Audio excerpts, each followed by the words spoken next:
Chapter 19. The Promise. After my adventures with Rocky, I was done with the fast life. I got a job at a diner serving food to customers, and after a couple of weeks, Dennis called on me again and we started going out. He was a real serious man, thoughtful and solid, different from Rocky and the other man I had seen in Harlem who hung around Small's Paradise. Dennis was a violinist who had come to New York from High Point, North Carolina. He came to New York in his middle 20s, which was a late age for most folks to leave home in those days, but he was an only child and his mother, Etta, didn't want him to leave home. She'd had a few miscarriages and Dennis was her only son, but he went to New York because he wanted to pursue music. He played violin and read music and composed it, mostly classical and religious music. Your father came from the same town and went to the same high school as John Coltrane, but he was ahead of Coltrane in age.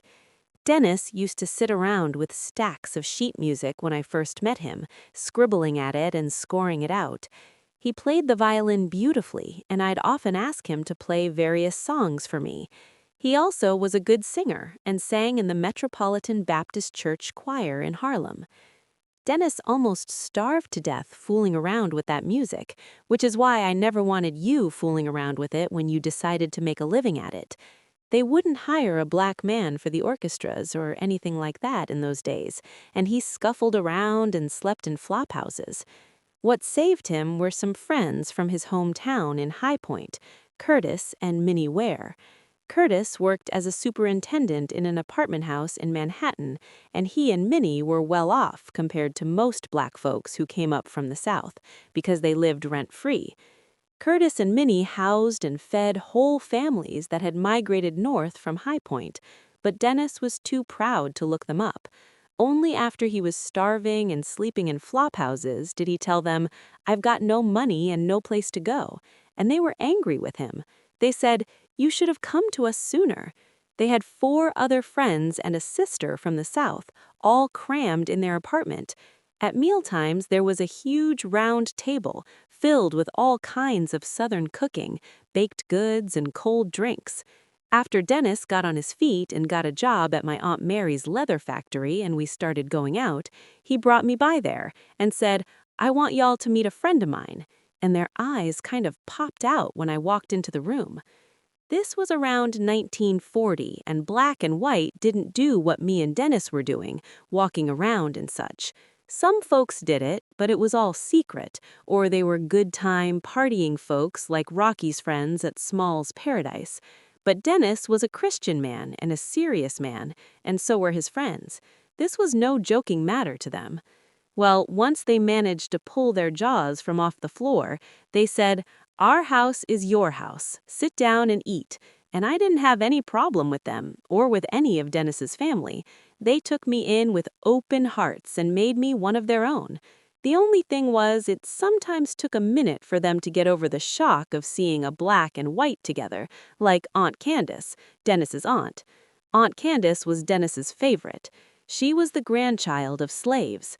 When I first came to North Carolina and walked into her house, she said, "I just hope you excuse me for looking at you so hard, because I've never had a white person in my house before, and I've never been this close to a white person before." And I said, "All right," and she was my friend till she died. I'll never forget her as long as I live. She lived to be nearly 100. We wouldn't have made it without Aunt Candace.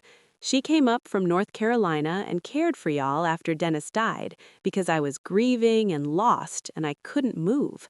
I couldn't move. She took the train all the way up to New York from North Carolina and took care of all 8 of you, including you, James, and you weren't but a tiny child. She had never been to the city before. She'd never seen so much cement and so many tall buildings in her life. Your stepfather, he bought her a big gold watch after he married me and she left to go home to North Carolina. He said, "That's some woman." And he was right. She was some woman. Well, Dennis was a solid, clean Christian man. He seemed to understand me and see right through me. It wasn't long before I fell in love with him, and after a few months we started thinking of getting married. Well, I was thinking of getting married. Dennis hemmed and hawed on it, and finally he said, "Let's live together as husband and wife. We don't need the world to know we're married. The world isn't ready for us yet." That excuse was okay for me, for the time being, so we rented a room in the Port Royal and 129th Street. We had a room in a 3-bedroom apartment run by a lady named Mrs. Ellis. She and her husband had 1 bedroom and they rented the other 2 out, and we shared the kitchen and bathroom. Just like that, I left home. I left Boubet's apartment one day and never came back. See, Boubet was old and she had diabetes and couldn't control me, and it wasn't like my aunts were calling to check in on me or anything like that. They had their own lives and they didn't care about me. I was grown, child. I wasn't no baby then. Get out there and do your own thing. That was their attitude. So I did my own thing. I moved in with Dennis, and I didn't regret it. He continued to work for my Aunt Mary while I was living with him, and she never knew it. It was a scandal, don't you think? But I did miss my mother. I missed her terribly and would think of her and my sister Dee Dee often. One day I had a feeling I just wanted to talk to Mommy, even though I knew she didn't agree with how I was living. So I got a pile of coins together and I went outside our little room on 129th Street to a payphone and called Suffolk. Since Dennis and I lived in a room in somebody's apartment, to use the phone you had to sit in the woman's living room. I couldn't call my mother and talk Yiddish on the lady's phone. It seemed too odd to do. I was too embarrassed. So I went outside. It was a big deal to call long distance in those days. When I called, Tate picked up the line and he told me, "I don't know what you're doing up there, but your mother's sick and I need help with the store." So I came back to Suffolk. I didn't want to, but since my mame was sick, I needed to go back. I told Tate I'll help out for a few weeks, but I'm not staying. He ignored that.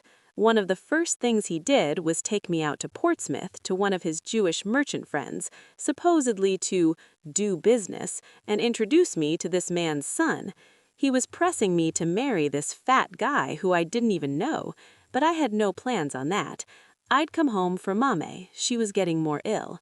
She had become nearly blind in her left eye and would black out. She wasn't a total cripple. Not even when she was ill was she truly crippled. She would cook all day and also darn socks. She could chop fish, meat, and vegetables on a butcher block cutting board, all with one hand. She was a good Jewish wife who kept true to her religious faith, and she let a lot roll off her back over the years because her husband wasn't worth a dime and she had no choice. The way Tate treated her, they'd call her an abused woman today. Back then, they just called you wife, and a man could do anything he wanted to his wife in the South, especially if she's a Jew who's crippled and he's so-called rabbi. He can yell at her, make fun of her, curse her, slap her. He can even go out with another woman right in front of her face. She tried to ignore that, too, as long as she could, and I don't think she knew for a while, because Tate was always a little strange, and secretive. He never told us anything, like where he was born or if he had any family or relatives. Every summer, he'd disappear for a few weeks to Europe. He'd say, "I'm going to see my landsman," and off he'd go on a steamer to France someplace. Landsman, in Jewish, is somebody from your hometown. We'd run the store in his absence, me, Dee Dee, and Mame. To this day, I don't know exactly where he went, but a few weeks later, he'd strut into the store, put down his bags, and say, "Where's my money?" We'd give it to him, and he'd sit down and count it. Even before he took off his jacket, he counted his money. He knew just how much he was supposed to earn a week, more or less. He was serious about his money. Well, this big, fat white lady started showing up at the store around 1939 or 1940. She had a behind as big as this living room. She lived not far from us up the road. Her husband was serving time in the county jail across the street for being drunk or some petty crime like that. She wasn't Jewish, and she had 4 or 5 kids. Tate would talk to her in the store and try to act like it was casual. Then on Friday nights, the Sabbath, Mr. Rabbi would go out. Me, Dee Dee, and Mame would light the candles and say our prayers to begin the Sabbath, and Tate would pack a bag of groceries and throw them in his car while Mame watched him. He'd say to her in Yiddish, "I'm going out." Then he'd say to me in English, "I won't be back till Monday. Open up the store Sunday morning." Then Mame would ask me, "What did he say?" "Nothing," I'd say. Their marriage was falling apart, and I was in the middle. I'd translate or not translate between them. Tate's affair became a full-blown affair very quickly, the way I remember it. Before I knew it, he'd moved her and her kids across the North Carolina line someplace about an hour's drive from Suffolk, and he once even dragged me down there and made me wait outside her house, the woman's house, while he ran inside. He started bothering me to get Mame to give him a divorce, trying to talk to her through me. She refused, and I could understand her dilemma. She was in her early 40s then, and there was nobody to look out for her. She was handicapped, she was sick, she had no other home. She was not giving him a divorce, never. I don't think she had one friend down in Suffolk at that time either, not that I remember. Except for her mother, she had nobody to turn to because her sisters never cared for her that much. She was just a crippled thing to them, and they rarely wrote to her and never gave her any credit for the good things she had done. Their way of being kind to her was to take me in during the summers, and by then they were done with me because I wasn't a child anymore. And here, Tate wanted to divorce her so he could marry his fat girlfriend, this woman who was bigger and taller than him and who wasn't even Jewish, a Goya. It was all so disgusting, I could hardly stand it. In order for my parents to get a divorce properly in the Jewish faith, they would have had to go to a rov, a kind of high Jewish rabbi, but Tate didn't care for no rov. He was done with being religious. He went out to a lawyer one day and came back with some papers and laid them on the table and told me, "Tell your mother to sign these." They were divorce papers. Mame refused. Then he went to Reno, Nevada and got himself a quickie divorce. He came back to Virginia and said, "Tell your mother we're divorced," and that was it. But nothing changed in my house. We all still lived together and we were all miserable. And by this time I was home a few weeks, a lot longer than I had planned, and I wanted to leave. It was a miserable time, especially for my poor sister Dee Dee. Dee Dee was 4 years younger than me, only about 15 then. What a life she'd had. Of all of us children, Dee Dee had the worst of it because she was the youngest. Dee Dee didn't seem to have problems. I always thought she was prettier than me. She wasn't rebellious like I was. We were like night and day. She was short and had curly brown hair, while I was tall and dark and thin and had a mustache. When she was little, she refused to wear hand-me-downs and wore nice skirts and socks and always looked neat, whereas I would wear hand-me-downs and looked like a sack of potatoes no matter what I wore. Dee Dee was very smart. She got good grades in school, while me and my brother Sam barely passed. She was Tate's favorite, and I was always a little jealous of her because Tate paid for her piano lessons while he wouldn't allow me to take them and that sort of thing. See, she was the first American in my family, while Sam and I were immigrants, and we kind of had that immigrant thing on us. The kids would make fun of us for being Jewish in school, but they wouldn't make fun of Dee Dee. You just didn't do that to Dee Dee. She had confidence. She was a nice Jewish girl who did what she was told. I mean, she was in high school, going through the things high school girls go through, playing tennis and learning piano, and when Tate was divorcing Mame, she got lost in all that. No one ever talked to her or shared feelings with her, including me. We were close, not close enough for me to tell her the mess I had made of my life, but close enough. And one evening she came up to our bedroom and said, "I know you're going to leave, Rachel. Don't leave. Don't go back to New York." Dee Dee was so proud, and for her to ask me to stay, well, she meant it. We didn't talk to each other that way, and for her to come out and say what she was feeling was hard for her. It hurt me so much to hear it, because I couldn't stay. "I'll think about it," I said.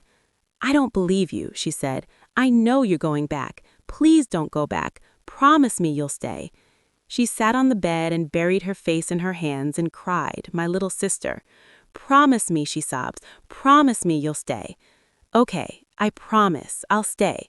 But I broke my promise to Dee Dee, and she never forgot it, and she would remind me of it many years later.